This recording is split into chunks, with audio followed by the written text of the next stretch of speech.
Alright, we are back now with our final game, and as much as I think it is a best of three of the Late Night Cup, and it is a cup of honor. There is no prize pool here whatsoever, and both players showing great performance. I'm really excited.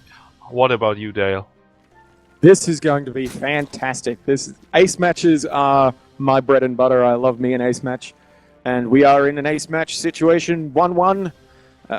Crank taking the last game in a scrappy mech style, but xardas taking the first game a little bit more convincingly. So I'm going to give more of my famous points to xardas.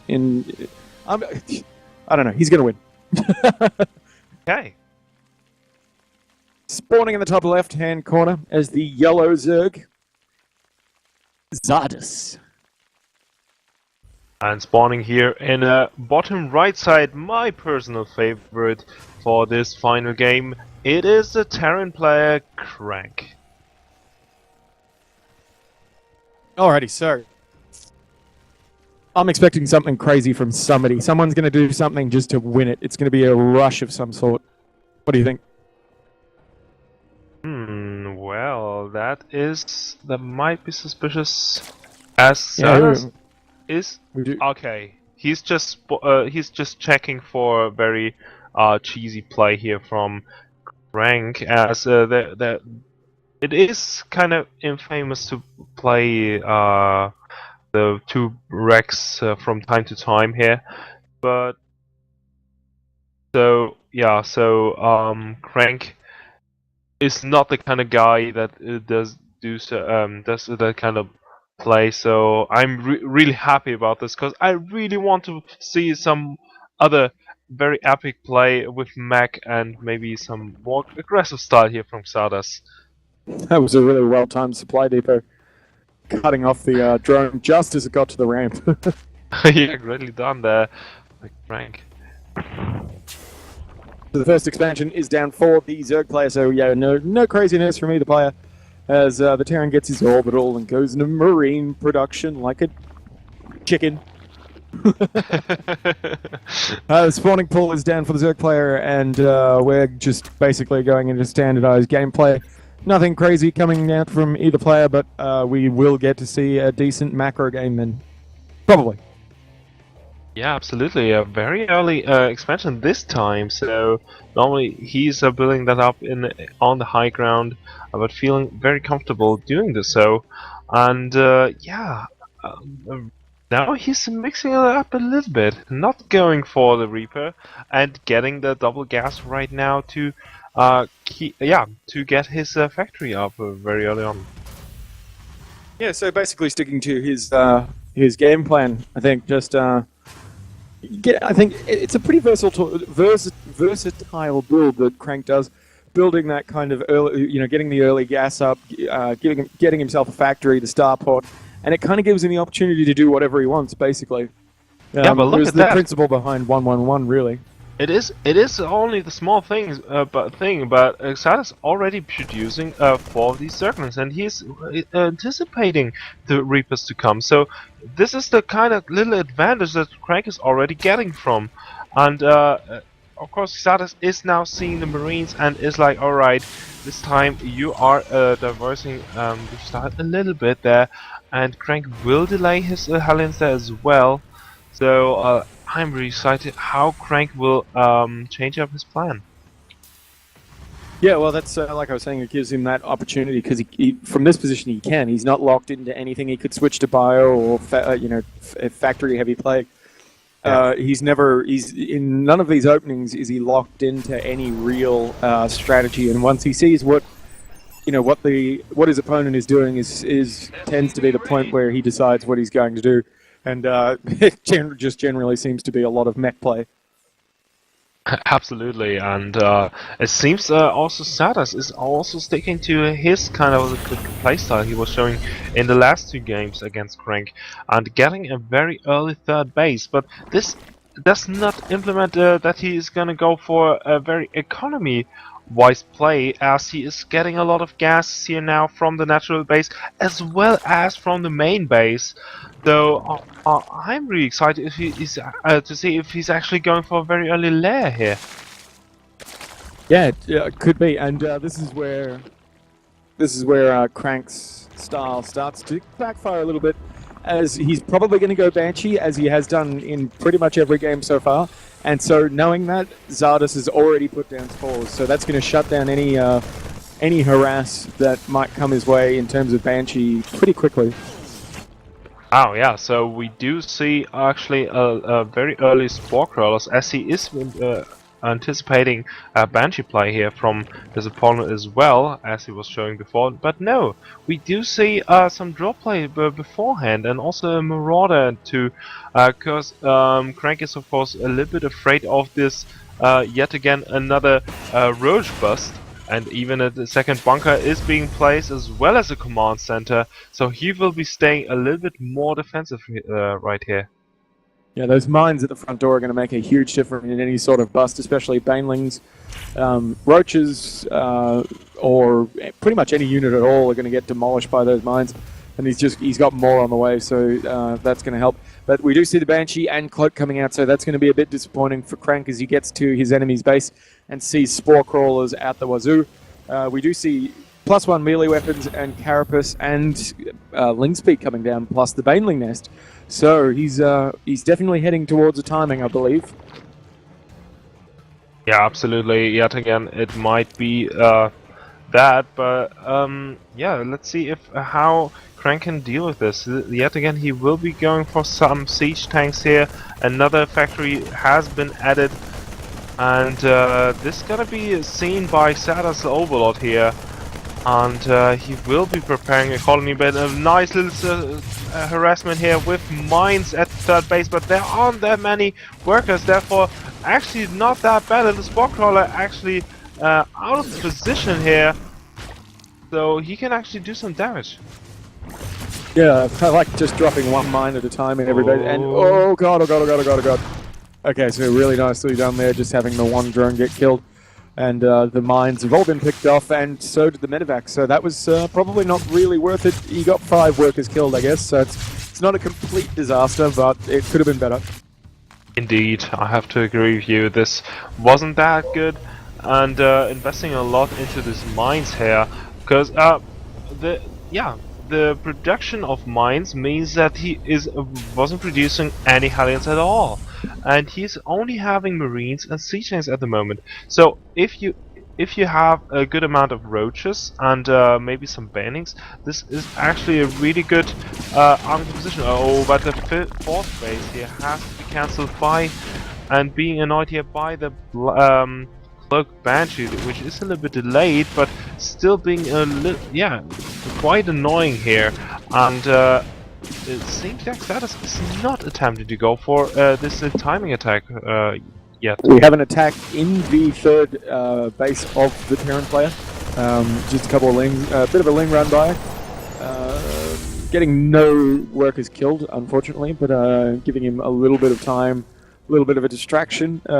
His other bases are pretty well defended against the Banshee, so the Banshee's going to probably just hang around middle of the map, maybe get a bit of scouting, try to find any units that are coming across the map to harass, and try to pick off anything in between. And the fourth base comes down again on the left-hand side of the map, this time with Overlord creep spreading to speed things up a little. Oh, I mean, I have to point out, Frank is doing a great job at focus firing. He was with 2 Marines. He was focus firing over just one of the Banelings to be really cost effective. And I'm really excited for the engagement that might be occurring, as we also see xardas going for the Lurkers upgrade. So he will be building up some swarmholes sooner or later, and this is of course a great choice here against the meching player. And also I do like that the choice that he is going for the base on the left side. So he's using the immobility of his opponent to his favor, and letting me getting the bases on the left and the right side to let him move around. Yes, we do see Swarm Hosts finally coming up. There's 3 in production with Enduring Locusts and +1 weapon, ranged weapon upgrades, which do affect the Locusts coming up, and +1 Carapace. So these Swarm Hosts are going to be upgraded and ready to rumble. And they're going to be, it's a really effective play versus Mech. Mech is very immobile, but so is the Swarm Host. But Swarm Hosts have a much greater range than any of the Mech units, so they do have an advantage. Absolutely, the Swarm House will put on good pressure onto the army of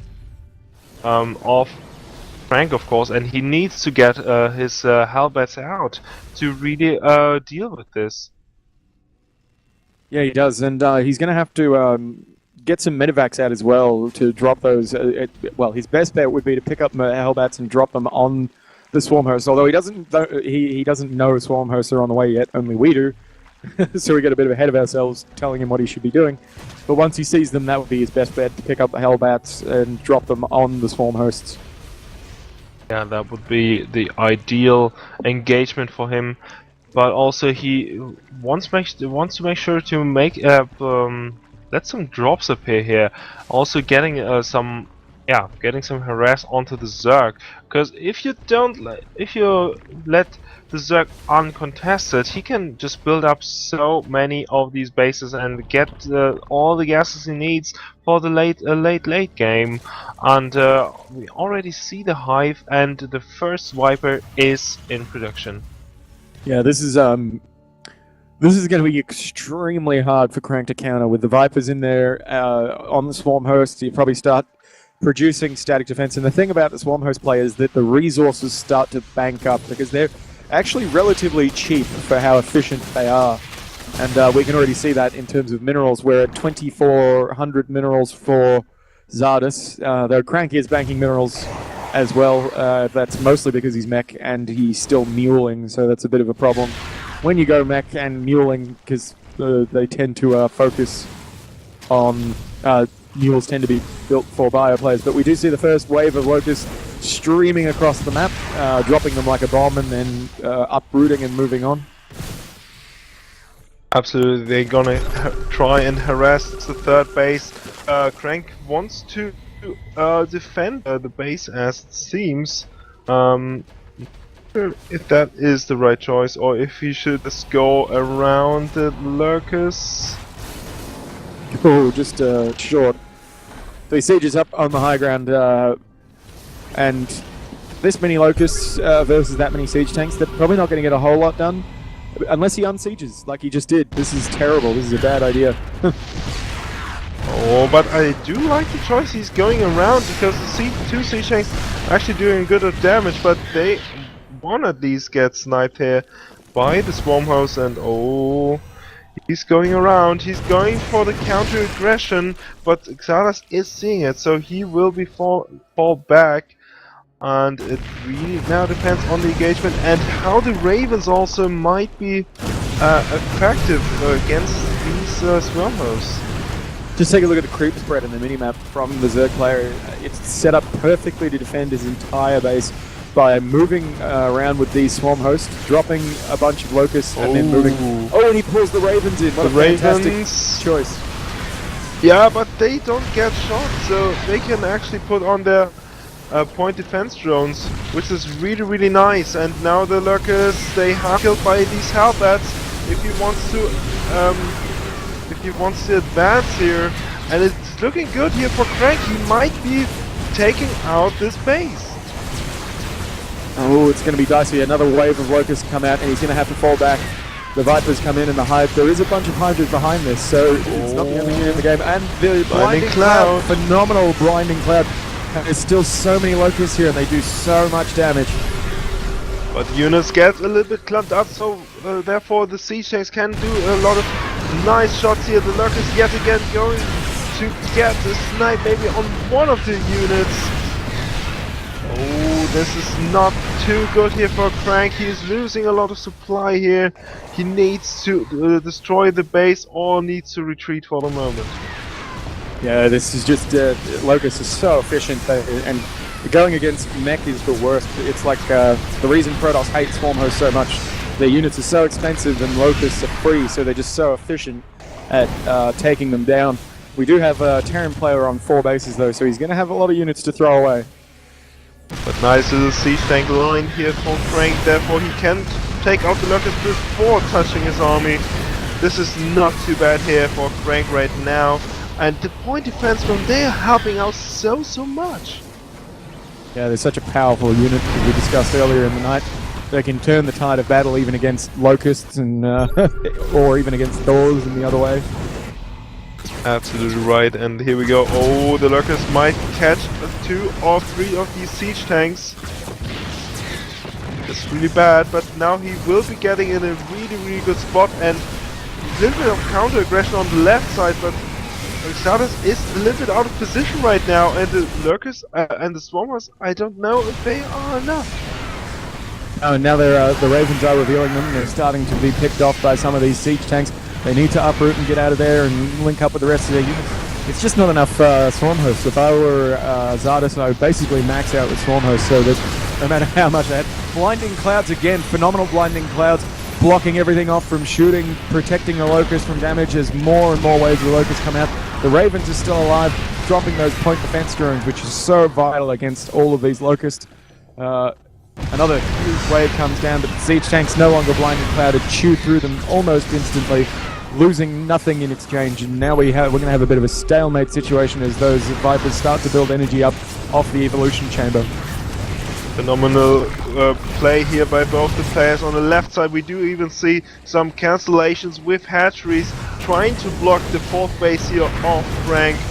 At the 5th base, better to say, and Crank's still having a good bank, but I think xardas is still ahead in economy, even though he was losing the 3rd base. Now he is,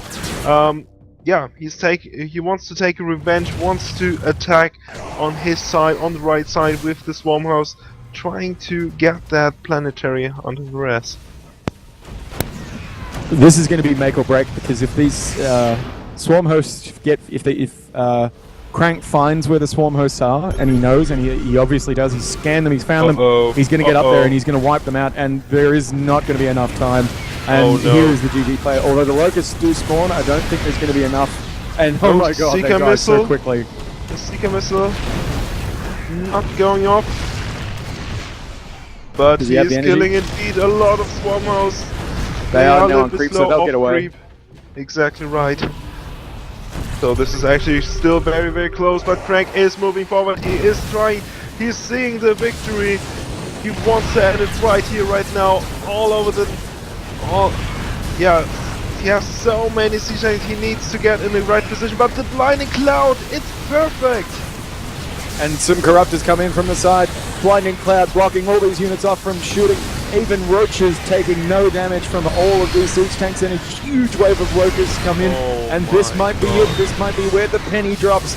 Crank wiping out all of xardas' forces in one massively amazing spellcaster storm of death. Only Ravens left being chased away, most of his units dead. The supplies are still fairly even, dropping a couple of point defense drones for God knows what reason. And the Corruptors.